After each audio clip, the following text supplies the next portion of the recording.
Hi, I'm Trip Hazard. Well, my real name is Luann Hazard, but everyone calls me Trip. Whoopsie! Oh, jungle bungle! Ah! Oh! Ow! Oh! Who knows how I got the nickname? It's a mystery. And don't you just love mysteries? I know I sure do. Mystery solved. The mystery is a big part of what draws me to the jungle. You never know what's gonna happen next. Like this volcano erupting. A week ago, I thought it was dead, but it turns out it was dormant. When something is dormant, it means it's quiet, but it could be active again later. Thankfully, my Walking with Jesus handbook helped prepare me for such an occasion.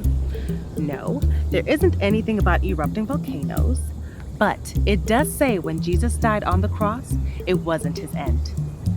Jesus taught so many people about the kingdom of God.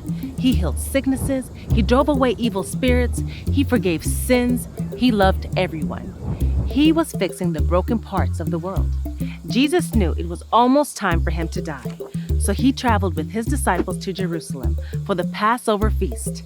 This was a holiday to remember how God saved his people, the Israelites, from slavery in Egypt many years ago.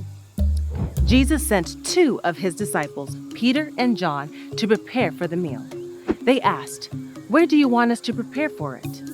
Jesus told them to enter the city and meet a man carrying a jug of water. The man would lead them to a house, and the owner would let them use it upstairs. So off they went to do what Jesus had said. When the time was right, Jesus and his disciples took their places at the table. He said to them, "I have really looked forward to eating this Passover meal with you. I wanted to do this before I suffer." If I were there, I would have been confused and concerned.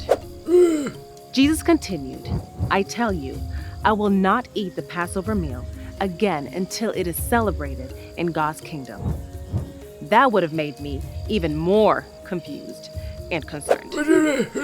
Jesus knew he was about to suffer and that his death was a huge moment in God's big story. It would lead to a celebration in God's kingdom. During the meal, Jesus took the bread, thanked God for it, and broke it.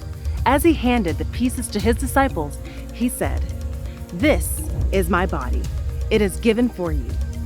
Every time you eat it, do this in memory of me." This bread was the reminder of Jesus' body, which would soon be broken on the cross. He would be sacrificing his life for the good of the world, and he didn't want his disciples to ever forget his death.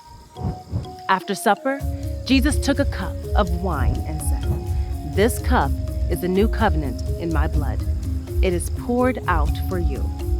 Like the broken bread, this had a deep meaning. The wine was a physical reminder of Jesus' blood, which would soon be shed on the cross. By dying, Jesus was going to save people from their sins and even from death itself. The Passover feast may have been a celebration of God saving his people from slavery, but what Jesus was about to do would be so much greater. He was going to make the way for God's forever kingdom. Jesus had many followers, but not everyone loved him or believed in his power. The chief priests and teachers of the law, people who thought of themselves as very important, thought they could put an end to Jesus with his death. But it wasn't the end. Jesus rose from the dead. He defeated the power of darkness so that the world could be made new again. So like Jesus' disciples, we can remember his death because the things he said to them during Passover feast are for us too. For anyone who follows him today, Jesus wants us to remember his death. I know I won't forget. I didn't forget about the volcano either. I better get to higher grounds. Good thing I'm an excellent climber. Oh, jungle bungle. Wait a minute. Is that why everyone calls me Trip? Nah. Bye.